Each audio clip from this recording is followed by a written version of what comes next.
It's that time in the game where we got a new fusion and we're going to talk about it. Welcome in. My name is PJ and this is another Raid Shadowlands video, and let's get right to it. So I'm actually pretty excited. Looking over his kit quickly, he looks pretty good on paper. Before I say anything about his kit or anything else, I want to throw this out there. This is all dependent on multipliers, how hard he hits. We don't know how hard he hits. We haven't seen anything. We haven't seen his numbers or anything like that. I haven't seen any test server stuff. So keep that in mind with everything I say after this. The multipliers do play a big factor when it comes to damage dealers and damage dealer fusion. So assuming that he hits pretty well and they don't screw him over, let's take a look at his kit. So he's going to be Tholin Foulbeard, Force, Affinity, Attack, Dwarfs. Take a look at the A1, we'll go down. So A1, AoE, before attacking, has a 25% chance of placing a weaken, 25% weaken, debuff for 2 turns, books up to 50% chance, has a 50% chance of placing a weaken debuff for 2 turns if the target is from the Corrupted Alliance, a boss, or a minion.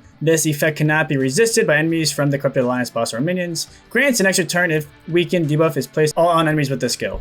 Cool, so first thing, hold up guys, now is the perfect time to click on my link in the description and get a free Karato as well as 4 more insane free epics as you level up. Here's how to do it. Step 1, log out of player and play on PC and uninstall. Step 2, click the link in the description and register with a brand new email. Step 3, launch raid and complete the tutorial. Step 4, go to the inbox and claim your first champion. Don't miss out on your chance to get a free Karato after signing up, as well as Uugo, Rector Drath, Tagoar, and Mausoleum Mage as you progress through the game. So click on my link right now and let's crush this together. Before attacking, he puts the weaken, so you shouldn't be able to weak hit, which is nice. You'll be able to resist and 3%, but because he's placing it and it's before he's attacking, I believe it shouldn't weak hit, so that's a plus.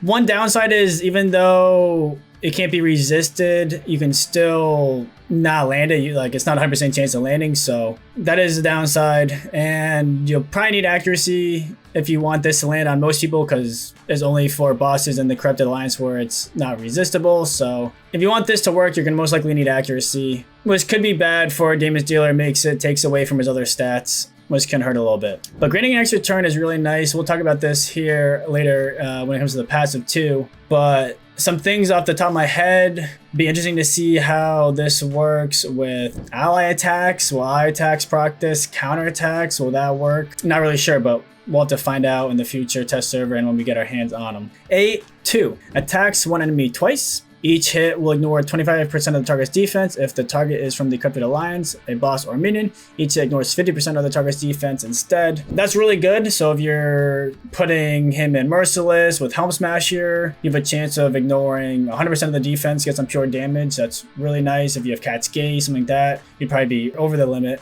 Hitting for pure damage, ignoring 100% defense is really strong. So this could hit really hard.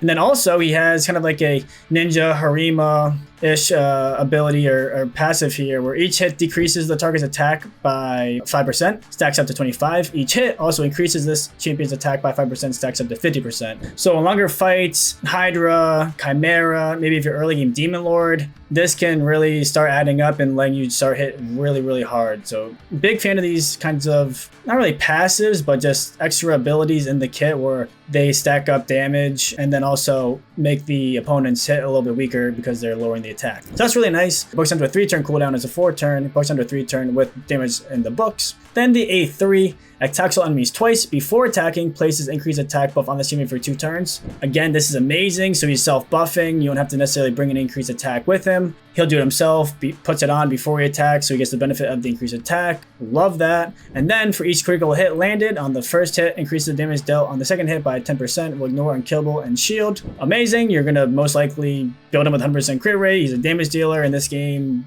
Damage dealers need generally 100% crit rate, so he's going to be landing crits, he's going to be getting extra damage dealt, ignoring unkillable and shield, really good. Block damage is something that shows up a lot now in PvP, so that would have been nice, but I think he might be a little bit more PvE nuker, which is fine. I know Polarium put out a little blurb saying that he's going to be good for the event dungeon, for Chimera, Hydra, and the issue what I have with them saying he's going to be good for the event dungeon is, unless I'm wrong, I feel like the event dungeon and this are probably going to start around the same time, and the fusions usually last 3 weeks-ish, maybe, give or take a little bit more. And the event dungeon is going to be live for, I'm not sure how long, maybe 6 weeks. So half of the event dungeon, we won't be able to use him. And then by the time we get him, we'll already have a team built for the event dungeon farming. So unless this dude's like a huge increase to the time, most people probably won't use him in the event dungeon. So it's kind of weird that they want us to use him in the event dungeon, but he's going on happening, I'm assuming during the event's happening. So the synergy there doesn't really quite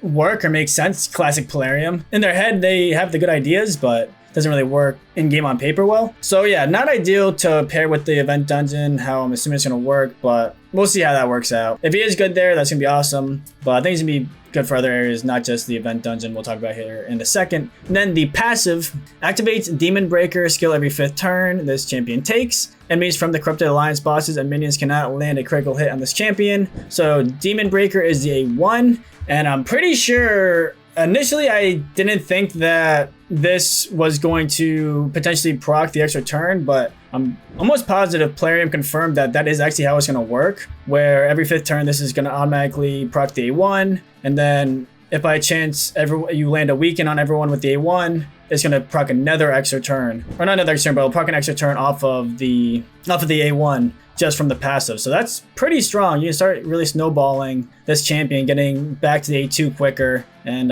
could be kind of nasty. And then the passive increased ally attack in all battles by 30%. Love all battles. Probably not going to really be using his aura that much, but if you do need it and you need attack aura, he's good to go for you. So overall, just looking at his kit, again, assuming multipliers are decent, I think his kit looks really, really good. I'm pretty excited. I love that he self-buffs. That's huge. I want to say it's not like a passive, but having the ability to stack his attack and also lower the other people's attack, very good. And then the A1, the attacks on enemies, extra turn on the A1 is pretty cool. So where do I think this dude's gonna really shine? So where I really plan on using him is, I'm thinking Faction Wars. Faction Wars hard. And why I say that is, so for one, we can take a quick look at stage 21 for Dwarfs Crypt. So this is gonna be the boss. Hopefully we'll be farming the highest stage on Dwarves. Faction Wars hard. If we take a look here, this is a lot of Corrupted Alliance. I think everyone here is Corrupted Alliance. So they won't be able to crit you, which is huge.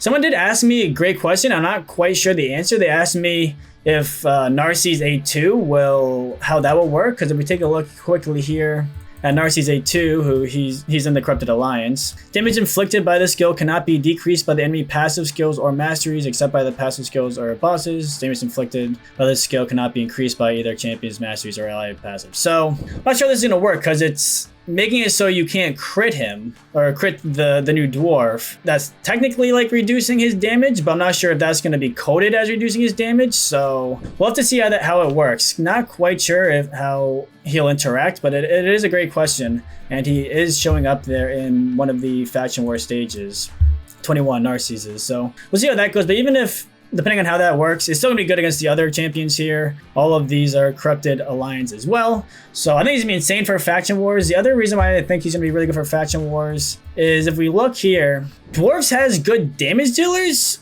but it's more like enemy match HP damage dealer. So we have Gina, we have Acrizia, Trunda. She's really good, but not everyone has Trunda, so I wouldn't like rely on everyone having Trunda to complete the faction. Herndog is pretty good, but he doesn't hit the hardest. This new champion has Ignore Defense in it, which is really nice. We have Geo, but he's more of a slow killer, where these bosses, we have to kill them in 150 turns, 200 turns, so we can't really take our time too much. So I'd say they have good boss killers, but I don't think they really have good wave clearers. Yeah, I wouldn't say there's too many good wave clearers to help get through the waves quickly, and I think this dude could fill that role perfectly. I think he's gonna, hopefully, Polarium doesn't screw us, and he's gonna hit pretty hard.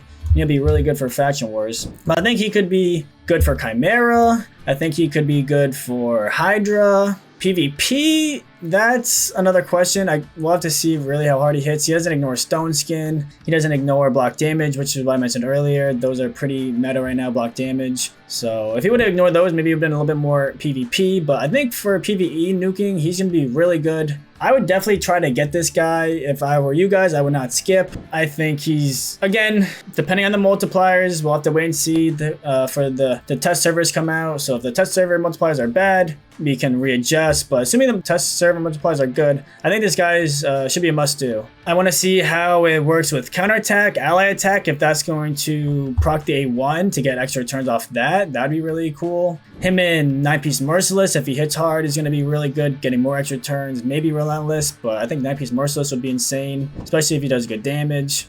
And I think it looks good. So yeah, let me know if you guys are going for him. Leave a like, leave a comment, hit that sub button. I can't wait to hear what you guys have to say. I think it looks pretty good though. I'm excited. I go for all of the fusions. Definitely excited to go for this one. I think I'll get some good use for him. Hope you guys enjoyed. We'll see you guys next time. Peace.